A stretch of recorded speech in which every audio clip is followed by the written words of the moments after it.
Assalamualaikum warahmatullahi wabarakatuh. Perkenalkan, nama saya Ani Yunita.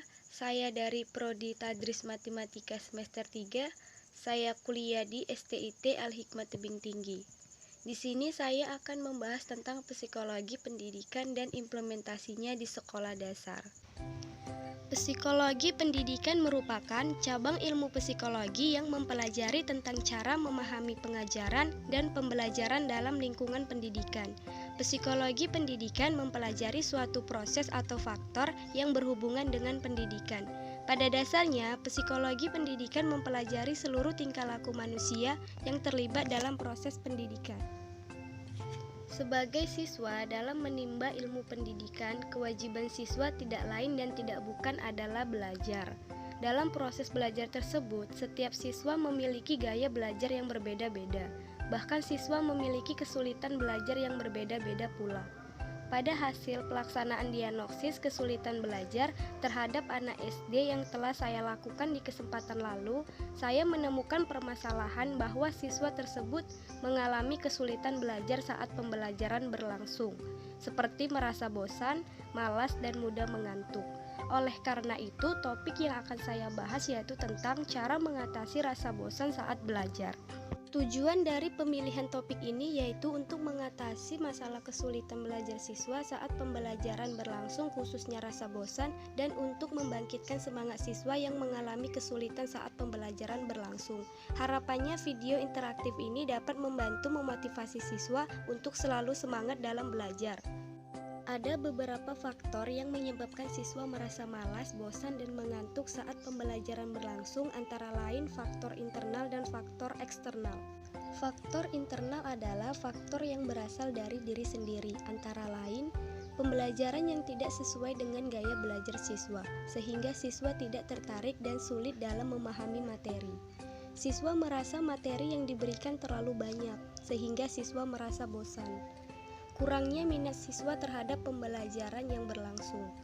Siswa memiliki konflik antar teman, keluarga, atau yang lain sehingga menyebabkan siswa tidak fokus. Kurangnya tidur sehingga siswa mengantuk di kelas. Kondisi atau suasana hati siswa yang tidak baik atau emosional.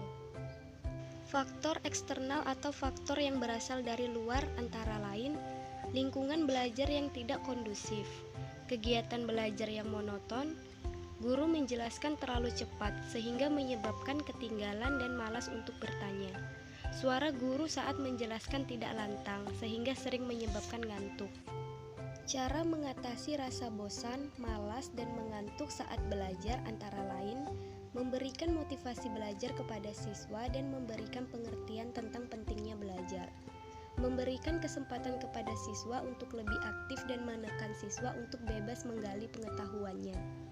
Menggunakan metode, model, dan media pembelajaran yang bervariasi. Menciptakan situasi dan kondisi belajar mengajar yang menyenangkan, nyaman, dan efektif. Dan memberikan pujian atau reward agar siswa menjadi semangat belajar. Teori yang digunakan adalah teori konstruktivisme. Teori ini memberikan kebebasan kepada siswa yang ingin belajar atau mempelajari sesuatu sesuai dengan keinginannya. Teori ini memberikan keaktifan terhadap siswa untuk menemukan sendiri kompetensi yang ada pada dirinya.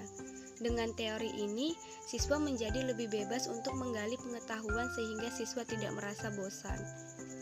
Konstruktivisme merupakan teori tentang bagaimana siswa dapat membangun pengetahuan dan pengalaman yang unik dan memberikan makna untuk setiap individu. Kesimpulan belajar adalah suatu kondisi dalam pembelajaran yang ditandai oleh hambatan-hambatan tertentu untuk mencapai hasil belajar. Ada banyak faktor yang menjadi penyebab kesulitan belajar siswa, yaitu faktor internal dan faktor eksternal. Oleh karena itu, diperlukan usaha untuk mengatasi kesulitan-kesulitan yang dialami siswa dalam belajar. Guru juga harus dapat menemukan kesulitan dan mengatasi kesulitan belajar siswa. Dengan dibuatnya video interaktif ini, diharapkan siswa dapat mengatasi masalah seperti rasa bosan dalam belajar, sehingga siswa dapat memperoleh hasil belajar yang maksimal. Baik, itu tadi adalah pembahasan tentang psikologi pendidikan dan implementasinya di sekolah dasar terkait topik cara mengatasi rasa bosan saat belajar. Demikian yang dapat saya sampaikan. Apabila ada salah kata, saya mohon maaf. Terima kasih. Wassalamualaikum warahmatullahi wabarakatuh.